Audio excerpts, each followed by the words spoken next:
Hey guys, welcome back to my YouTube channel. My name is Hasam Ansari and you're watching vlogs. तो guys, आज मैं आप लोगों को इस वीडियो में बताने वाला हूँ आज़ाद वीज़ा के बारे में। अगर आप दोहा कतर में आज़ाद वीज़ा पे आ रहे हैं तो ये वीडियो आप लोगों के लिए, वीडियो लास्ट तक देखिएगा, ठीक है।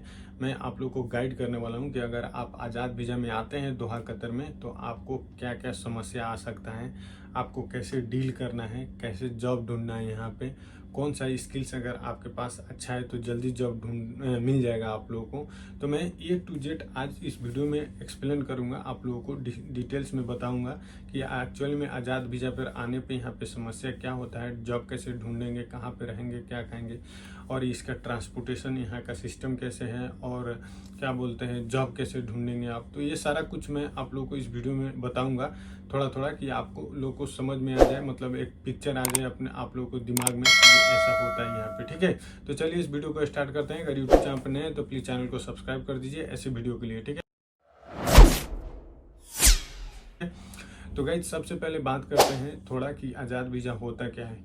तो आज़ाद visa according to the ministry of interior, मतलब कतर गवर्नमेंट के अकॉर्डिंग आज़ाद वीज़ा कोई भी ऐसा होता ही नहीं है। दोहा कतर गवर्नमेंट जो भी वीज़ा प्रोवाइड कराता है ना, वो वर्क रिलेटेड, उसको सबको वर्क ही वीज़ा बोलते हैं। जहाँ ये जितना भी कंपनी लोग दोहा कतर में आज़ाद वीज़ा प्रोवाइड कराता है, ये तो एक गवर्नमेंट का जो ऑफिशियल रिकॉर्ड है ना, उसमें ये लोग एक कंपनी है जो वर्किंग करता है, मतलब कॉन्ट्रैक्ट लेके। चाहे कोई भी सप्लाई कंपनी है, मतलब एक कंपनी है गवर्नमेंट के नज़र में, लेकिन ये लोग क्या करता है, गवर्नमेंट से वीज़ा लेता है और सेल करता है, तो उससे पैसा कमाता है ये लोग। इन लोगों के पास कोई कंपनी नहीं है, लेकिन ये लोग एक्ट करता है एज अ कंपनी, ठीक है। लाइक कंस्ट्रक्शन कंपनी को नाम देगा, चाहे कोई भी कंपनी का नाम देगा, लेकिन एक्ट एज अ कंपनी। लेकिन ये लोग काम नहीं कराता है, आदमी बुला के उसको रिलीज कर देता है कि आप जाओ जहाँ पे आपको काम करना है, काम करो। अगर आप उसके अंडर में रहेंगे तो वो आप लोग से कुछ परसेंट आपका जो सैलरी है, चाहे इनकम, चाहे मंथली है, चाहे ईयरली, कुछ परसेंट आप लोगों से पैसा लेगा वो, ठीक है। तो अकॉर्डिंग टू गवर्नमेंट आज़ाद वीज़ा है ही नहीं, ठीक है। अगर आप आज़ाद वीज़ा में आ रहे हैं दोहा कतर में तो आप लोगों को पता होगा कि यहाँ पे जब आएंगे तो उसके स्पॉन्सर पर अगर आपको कहीं पे जॉब मिल जाता है तो वो आपको NOC देता है, नो ऑब्जेक्शन लेटर, और आप अपना स्पॉन्सर चेंज कर लेते हैं जहाँ पे आपको काम मिला है वहाँ पे, ठीक है। इतना तो क्लियर है आप लोग को। अब मैं बताता हूँ आप लोगों को कि अगर आप आज़ाद वीज़ा में दोहा कतर में आ रहे हैं तो कौन सा स्किल्स अच्छा होगा, अगर आपके पास है तो जॉब मिल जाएगा इजीली। तो गाइज, मैं 4-5 स्किल्स बताऊंगा दोहा कतर में जो अभी बहुत डिमांड में है, आप लोगों को जॉब मिल सकता है इजीली। एक अगर टेक्निकल में बात करें तो गाइज, जैसे कि अगर आप लोगों के पास, अगर आप लैपटॉप मैकेनिक हैं, चाहे मोबाइल रिपेयरिंग मैकेनिक हैं, चाहे दूसरा स्किल्स के बारे में बात करेंगे तो जैसे अगर आप ड्राइवर हैं, चाहे क्या बोलते हैं आप इलेक्ट्रिशियन हैं, चाहे कारपेंटर हैं, पेंटर हैं, है कि नहीं, चाहे मेसन है, ये सारा जितना भी स्किल्स मैं बता रहा हूँ, ये सारा स्किल्स अगर इसमें से कोई भी स्किल्स अगर है आप लोगों के पास तो जल्दी काम मिल जाता है। और नहीं तो आप लोगों को पढ़ा लिखा होना चाहिए, मतलब कुछ डिग्री होना चाहिए। आजकल तो क्या है ना गाइज, कि जो लोगों के पास डिग्री है ना, उन लोग से जल्दी मिलता है ये स्किल्स वाला लोग को काम, जिन लोगों के पास काम मतलब करने को आता है और उन लोगों के पास एक्सपीरियंस है। तो आप मत डरिए, अगर इनमें से कोई भी आपके पास मतलब स्किल्स है, कोई भी आप काम जानते हैं, मैं जितना बताया उतना ही नहीं, और भी कोई अगर आप काम जानते हैं तो आप आज़ाद वीज़ा पे आइए, दोहा कतर में आपको जॉब मिल जाएगा। और अब मैं बताता हूँ आप लोगों को गाइज कि कौन सा कंडीशन में आप लोग को आना चाहिए दोहा कतर में आज़ाद वीज़ा पर। तो गाइज, मैं आप लोगों को बहुत मतलब फैक्ट बात बताऊंगा, कुछ कोई अपने हिसाब से या दिमाग से प्लान करके नहीं बताऊंगा। जो यहाँ पे सिचुएशन है, करंट सिचुएशन है, क्या यहाँ पे होता है, जो लोग आज़ाद वीज़ा पर आता है उन लोगों को मतलब मैं देखा हूँ तो उनसे मुझे पता है, तो वो चीज़ मैं आप लोगों को बताऊंगा कि अगर आप आए तो आप भी इस सिचुएशन में मत फंस जाए, ठीक है। तो गाइस, जो लोग आज़ाद वीज़ा में यहाँ पे आता है ना दोहा कतर में, और मान लीजिए उनका कोई अपना है यहाँ पे, जैसे कि उसका फादर हो गया, चाहे उसका ब्रदर हो गया, भाई हो गया, तो उन लोगों के लिए इजी है, क्योंकि वो लोग क्या करते हैं, उसका भाई कमा के उसको बैठा के खिलाता है और वो जॉब ढूंढता है। चाहे उसका फादर है तो वो कमाता है और वो बैठ के खाता है।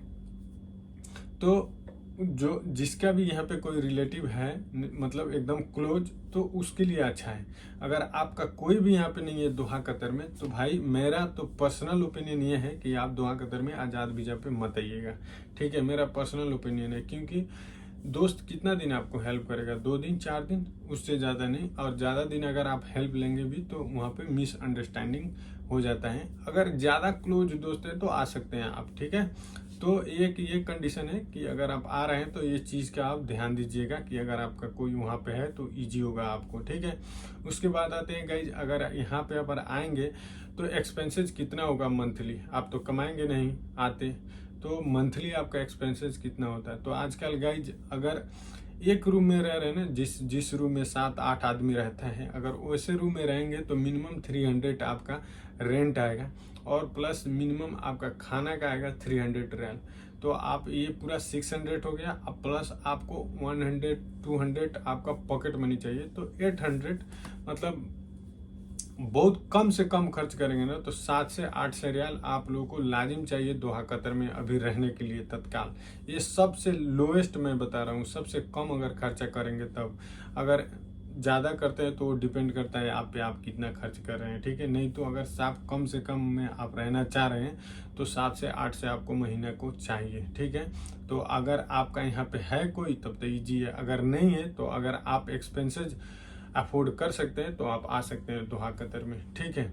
अब बात करते हैं कि आप यहाँ पे ट्रांसपोर्टेशन का सिस्टम क्या है। तो गाइस जब से फीफा वर्ल्ड कप हुआ है, तो मतलब फीफा वर्ल्ड कप पहले से यहाँ पे मेट्रो लॉन्च हो गया, तो मेट्रो के होने की वजह से ट्रांसपोर्टेशन में बहुत इजी होता है। हालांकि आप मतलब जितना भी मेन सिटी है दोहा कतर का वो सब कनेक्टेड है मेट्रो से, आप आराम से जा सकते हैं। और इसका जो फेयर प्राइस है वो भी बहुत कम है, 2 रियाल वंस, मतलब एक बार आप ट्रैवल करेंगे तो 2 रियाल लगता है। तो ट्रांसपोर्टेशन क्वाइट इजी है, आप जा सकते हैं आ सकते हैं बहुत इजीली। अगर मान लीजिए कहीं पे आपको इंटरव्यू देना जाना है तो थोड़ा इजी है ट्रांसपोर्टेशन के लिए, आप लोगों को चिंता नहीं करना है, ठीक है। तो गाइज अब मैं आप लोगों को बताता हूँ कि अगर आप आज़ाद वीज़ा में हैं तो कैसे काम ढूंढेंगे यहाँ पे, ठीक है। सबसे बड़ा मुश्किल काम यही है, काम ढूंढना। तो ये डिपेंड करता है कि आपके पास कौन सा स्किल्स है, और जैसे कि मैंने पहले बताया कि स्किल्स क्या क्या चाहिए, अगर वो सब में से कोई भी स्किल्स है तो आप लोगों को जॉब मिल जाएगा।